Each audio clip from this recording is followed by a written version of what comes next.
نحمده ونستعينه ونستغفره ونؤمن به ونتوكل عليه ونعوذ بالله من شرور أنفسنا ومن سيئات أعمالنا من يهده الله فلا مضل له ومن يضلله فلا هادي له ونشهد أن لا إله إلا الله وحده لا شريك له ونشهد أن سيدنا ومولانا محمدا عبده ورسوله أرسله بالحق بشيرا ونذيرا بين يدي الساعة ومن يطع الله ورسوله فقد رشد واهتدى ومن يعصهما فإنه لا يضر إلا نفسه ولا يضر الله شيئا أما بعد فأعوذ بالله من الشيطان الرجيم بسم الله الرحمن الرحيم ولله على الناس حج البيت من استطاع إليه سبيلا صدق الله العظيم وصدق رسوله النبي الكريم ونحن على ذلك لمن الشاهدين والشاكرين والحمد لله رب العالمين اللهم صل على محمد وعلى آل محمد كما صليت على إبراهيم وعلى آل إبراهيم إنك حميد مجيد اللهم بارك على محمد وعلى آل محمد كما باركت على إبراهيم وعلى آل إبراهيم إنك حميد مجيد لبیک کی صدا سے فضائیں مہک اٹھی رحمت کی بارشوں سے خطائیں بھی دل اٹھی لبیک کی صدا سے فضائیں مہک اٹھی رحمت کی بارشوں سے خطائیں بھی دھل اٹھی اور جو گھر خدا کے پہنچا وہ قسمت کا بادشاہ جو گھر خدا کے پہنچا وہ قسمت کا بادشاہ اس کے نصیب جاگے دعائیں قبول ہوں کعبے کی رونقوں پہ فدا لاکھ زندگیاں کعبے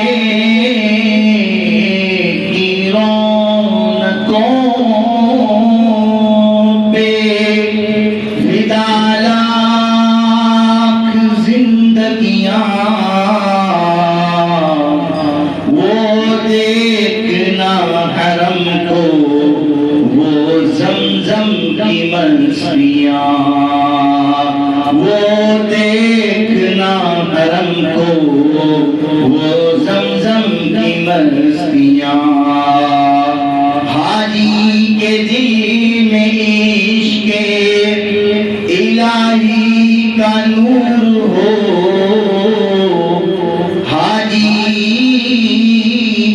دل میں عشق الہی کا نور ہو، ہر کام پر کرم ہو، ہر آن سرور ہو۔ معزز سامعین، عزیز دوستوں، بزرگوں، اللہ تعالیٰ نے اسلام کے 5 بنیادی ارکان مقرر فرمائے ہیں، ان میں ایک عظیم رکن حج ہے۔ حج صرف ایک عبادت نہیں بلکہ ایمان، محبت، قربانی، اطاعت اور بندگی کا عظیم مظہر ہے۔ حج انسان کو گناہوں سے پاک کرتا ہے، دل کو نرم کرتا ہے، ایمان کو تازگی دیتا ہے اور بندے کو اللہ تعالیٰ کے قریب کر دیتا ہے۔ قرآن مجید فرقان حمید کی آیت تلاوت مبارکہ میں نے آپ حضرات کے سامنے تلاوت فرمائی۔ اللہ تعالیٰ فرماتے ہیں وَلِلَّهُ عَلَى النَّاسِ حَجُّ الْبَيْتِ مَنِ اسْتَطَاعَ إِلَيْهِ سَبِيلًا، اور اللہ کے لیے لوگوں پر اس گھر کا حج فرض ہے جو وہاں تک پہنچنے کی استطاعت رکھتا ہو۔ من مالدار آدمی جس کو اللہ نے اتنی وسعت عطا فرمائی ہو اور اس کے پاس مال ہو تو اس کے اوپر زندگی میں ایک مرتبہ حج کرنا فرض ہے۔ اگر حج نہیں کرے گا تو وہ گناہگار ہوگا۔ یہ اللہ تعالیٰ کا حکم ہے، جس مسلمان کے پاس طاقت اور استطاعت ہو اس پر زندگی میں ایک مرتبہ حج فرض ہے۔ اور ایک مقام پر فرمایا وَأَذِنَ فِي النَّاسِ بِالْحَجِّ يَأْتُوكَ رِجَالًا وَعَلَىٰ كُلِّ ضَامِرٍ، لوگوں میں حج کا اعلان کر دو، وہ تمہارے پاس پیدل دبلے اونٹوں پر دور دراز راستوں سے آئیں گے۔ جب قوم نوح کے اوپر عذاب آیا تو تب کہ بیت اللہ بنا ہوا تھا یہ ڈھل گیا، اور پھر دوبارہ اس بیت اللہ کی جو بنیاد ہے اللہ تعالیٰ نے حضرت ابراہیم علیہ السلام سے رکھوائی۔ ہر نبی نے بیت اللہ کی تعمیر کی ہے، اللہ نے ہر نبی سے بیت اللہ کی تعمیر کروائی ہے۔ تو حضرت ابراہیم علیہ السلام نے جب بیت اللہ کو تیار کیا، حضرت ابراہیم علیہ السلام نے اللہ نے حکم دیا اے میرے ابراہیم تم صدا لگاؤ، اعلان کرو اور لوگوں کو اس گھر کی دعوت دو، وہ اس گھر میں آئے۔ حضرت ابراہیم علیہ السلام نے کہا یا اللہ میری آواز کہاں پہنچے گی، کہاں دور دراز تک جائے گی؟ اللہ تعالیٰ نے کہا ابراہیم آواز لگانا تمہارا کام ہے اور پہنچانا ہمارا کام ہے۔ تو حضرت ابراہیم علیہ السلام نے حج کی صدا لگائی اور وہ صدا اللہ نے قیامت تک کے آنے والے انسانوں تک پہنچائی۔ یعنی کہ میں آپ ہماری روحیں عالم ارواح کے اندر جمع تھی، اور حضرت ابراہیم علیہ السلام نے صدا لگائی، اعلان کیا، کہتے ہیں اس صدا پہ جس نے آواز کا جواب دیا وہ انشاءاللہ حرم ضرور جائے گا۔ ابراہیم علیہ السلام نے صدا لگائی لبیک اللہم لبیک لبیک لا شریک لک لبیک ان الحمد والنعمت لک والملک لا شریک لک لبیک۔ یہ آواز قیامت تک کے آنے والے انسانوں تک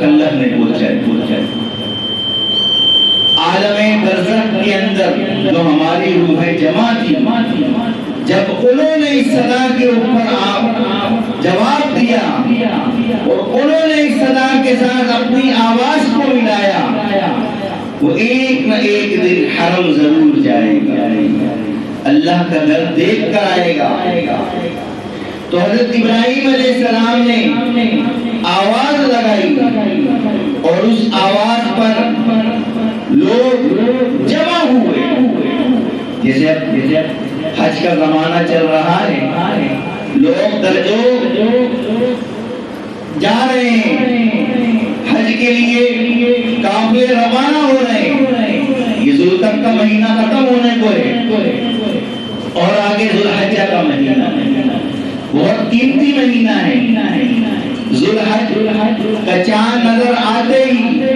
10 ذوالحج تک، یہ 10 دن ذوالحج کے اتنے قیمتی ہیں، اللہ تعالیٰ دعاؤں کو قبول فرماتے ہیں، اللہ تعالیٰ عبادات کا جو اجر بڑھا دیتے ہیں۔ تو ان 10 دنوں کے اندر خوب عبادت کرنی چاہیے،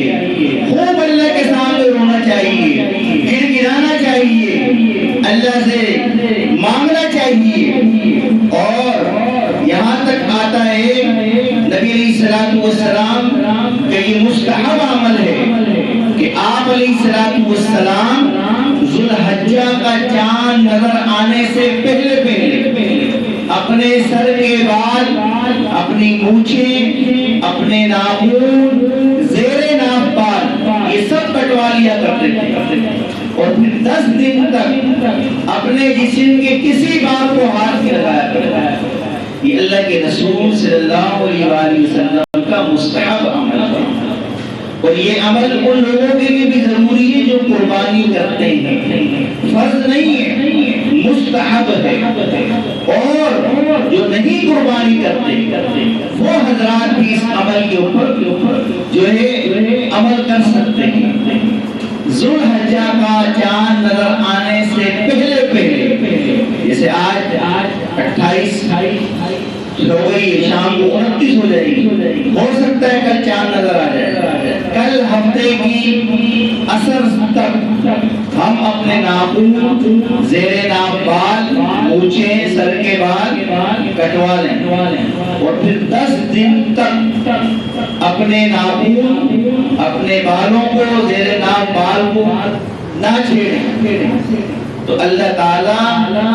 جو اس پہ عمل کرتا ہے ان کو حجاج کرام کے برابر ثواب دیتا ہے۔ اب حج تو بیت اللہ میں ہو رہا ہے، حج مکے میں ہو رہا ہے،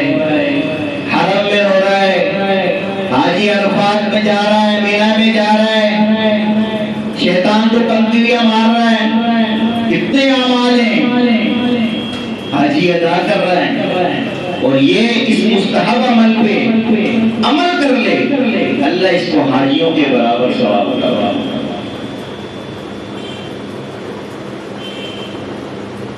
تو کتنا عمل ہے، تو حج کا زمانہ چلا، لوگ جو ہے حرم کو جا رہے ہیں اور ہر آدمی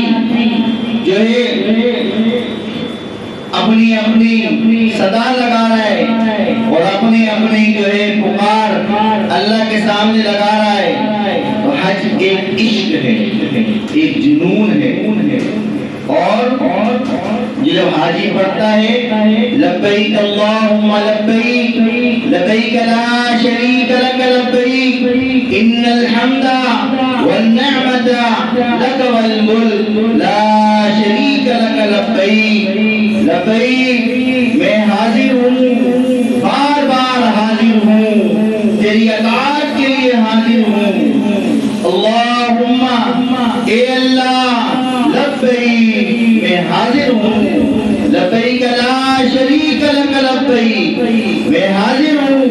تیرا کوئی شریک نہیں، میں حاضر ہوں، ان الحمد بے شک تمام تعریفیں والنعمت اور تمام نعمتیں لکا تیرے ہی لیے، والملک اور بادشاہ بھی، لا شریک لک تیرا کوئی شریک نہیں۔ اے اللہ میں میں تیری بارگاہ میں حاضر ہوں، تیرا کوئی شریک نہیں، میں حاضر ہوں، بے شک تمام تعریفیں، نعمتیں، بادشاہی تیرے ہی لیے ہیں، تیرا کوئی شریک نہیں، لبیک اللہم لبیک۔ تو میرے عزیز دوستوں، یہ حاجی جب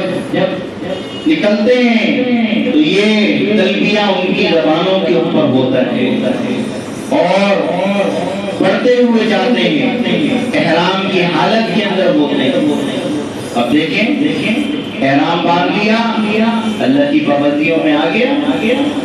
اب نہانا نہیں اس نے، بال میں کنگھی نہیں کرنی، تیل نہیں لگانا، خوشبو نہیں لگانی، حج کی جو 5 دن 5 ایام ہیں ان میں منع ہے۔ حاجی جو حج کرتا ہے، حج کے لیے جاتے ہیں لوگ، منع ہے، تیل نہیں لگا سکتا، صابن نہیں استعمال کر سکتا، خوشبو نہیں لگا سکتا۔ اب مینا میدان ہے، عرفات ایک میدان ہے، حجاج وہاں میدان کے اندر پڑے ہوئے، اب اللہ کو یہاں یہ حالت پسند ہے، اللہ چاہ رہا ہے یہاں میرا بندہ غرض آلود بالوں کے ساتھ میرا کچیلا میرے سامنے گر گرائے، مجھ سے مانگے، اللہ کو یہاں یہ حالت، احرام 2 چادروں کے اندر، کپڑے بھی نہیں، 2 چادروں کے اندر 5 دن حاجی رہتا ہے۔ تو میرے عزیز دوستوں، اللہ رب العزت مجھے اور آپ کو بھی مبارک سعادت نصیب فرمائے، اور پیسے سے نہیں ہے میرے عزیز دوستوں، وہاں وہی جاتا ہے جسے اللہ قبول کرتا ہے، جسے اللہ بلاتا ہے۔ پھر انسان ذرا تصور تو کرے، ذرا سوچے تو صحیح کہ اللہ تعالیٰ نے اس کے بلانے کا انتظام کر دیا اور وہ جا رہا ہے، اور کیا منظر ہوگا، کیا اس کی کیفیت ہوگی، کیا مزہ ہوگا، کیا سرور ہوگا۔ یا ہم نماز پڑھتے ہیں، نیت کرتے ہیں، میں نیت کرتا ہوں 2 رکعت نماز نفل، منہ میرا کعبہ شریف کی طرف، اللہ اکبر، ذرا سوچئے تو صحیح، تصور تو کیجئے، جب کعبہ آنکھوں کے سامنے ہو، جب بندہ وہاں نماز پڑھے، کیا مزہ آئے گا، کیا سرور ہوگا۔ ہم اس کعبے کی محبت کو دل کے اندر ڈالیں، یہ کعبہ مجھے دعوت دیتا ہے